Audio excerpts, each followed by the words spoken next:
Toby Franks, 401 Ohio Boulevard, Louisville, 44641.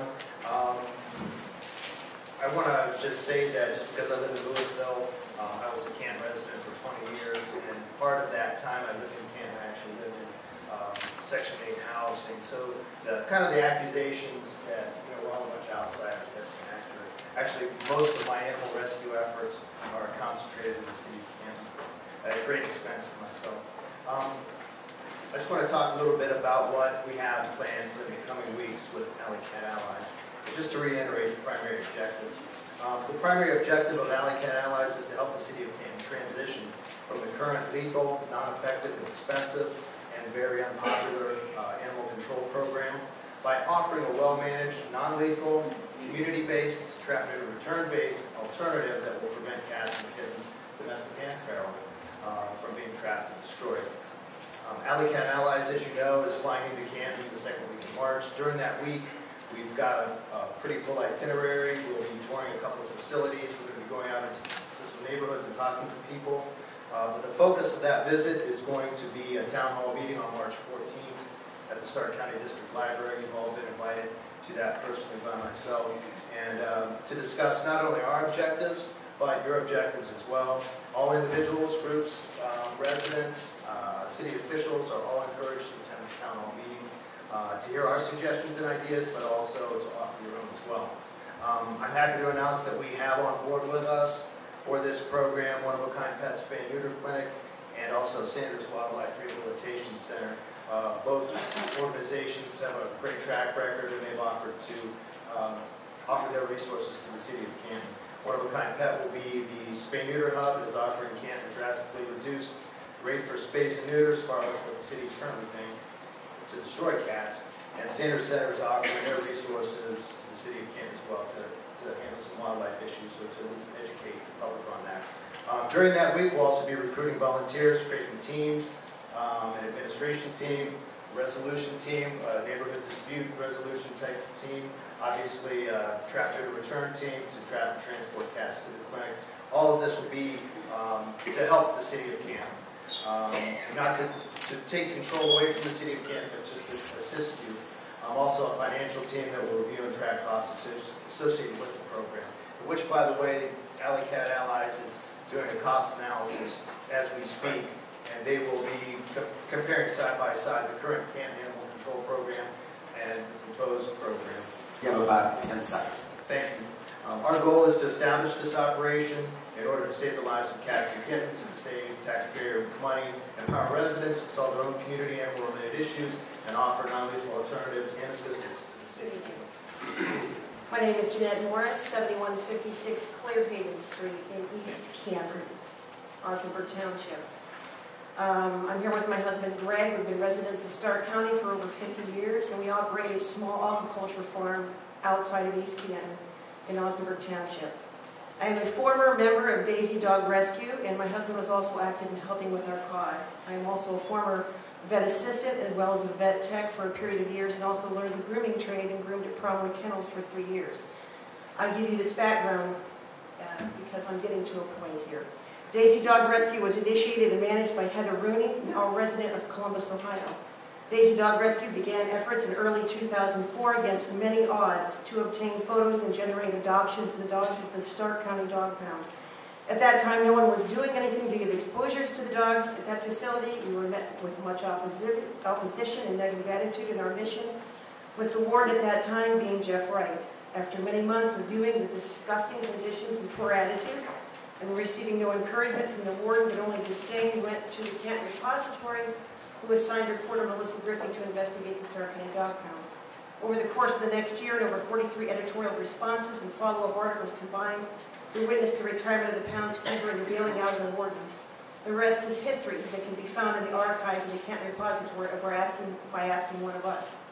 In our many trips into the pound, both Heather and I witnessed many things. One of these is the treatment of the dogs incarcerated there. These were actual eyewitness at times when the deputies would come in with the dogs. For your need, due to the contract renewal of Deputy Phil Sedlocke for the City Animal Control, I will tell you how Phil handles dogs. Heather and I were taking pictures as Phil came in behind us. We initially heard an odd gurgling sound.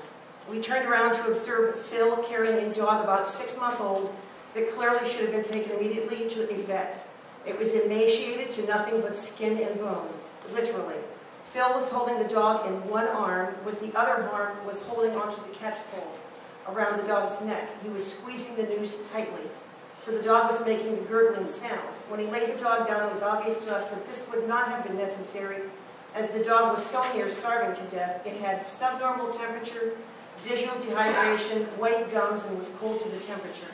It could not hold its head up on its own. We asked Phil where the dog came from, and he frostily told us that it had been on someone's porch. He went out, and while we were examining the dog, we heard again that gurgling sound, and Phil came back in with a pup about 4 months old in the very same fashion. Ms. Morris, you have about 15 seconds. I hate to cut people off, but we have so many speakers tonight. This is, I know, going to be a long story, but if you could just get to the end and give us 10 seconds. He did this further with the next puppy. He did it with a senior Malamute. It was gurgling and gagging. Neither of these dogs needed, the Malamute was drug in, and by its neck, it was not enabled to walk. The catch and kill mentality at the pound is what they were about, and Phil is very much about that. I beg you not to renew Phil. Steve Silver, I live at 2007 Kirk Court, Northwest in Canton. There have been some misconceptions that I've been hearing with some of the animal advocates speaking with council members, that everyone speaking for the animals is an outsider. This is the third meeting I've spoken at, and allow me to tell everyone here I've lived in Canton over 40 years of my life.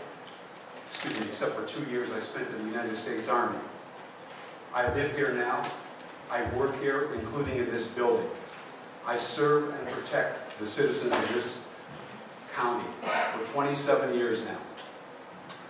I believe it is a grave mistake for City Council to take the actions that they have taken with the animal control officer that they have in exterminating animals.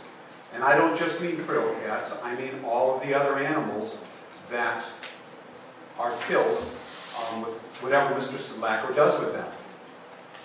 Extermination is not the answer. I advocate trap, neuter, return. I believe in that program. I believe that there are other options available.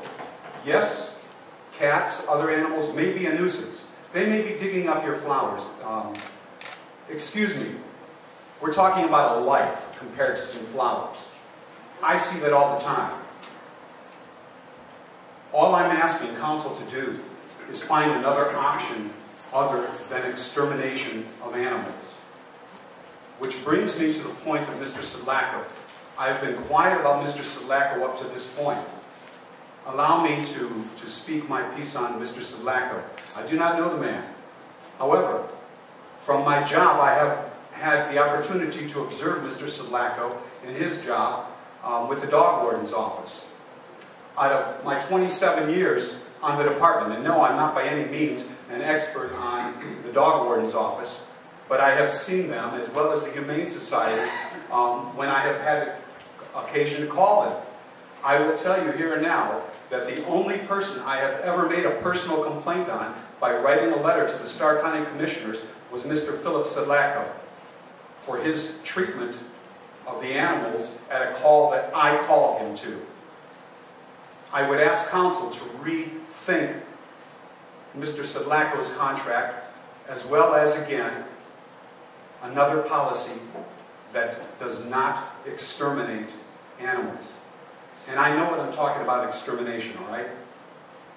I come from a race of people where more than half the world's population of my people were killed because we are what we are.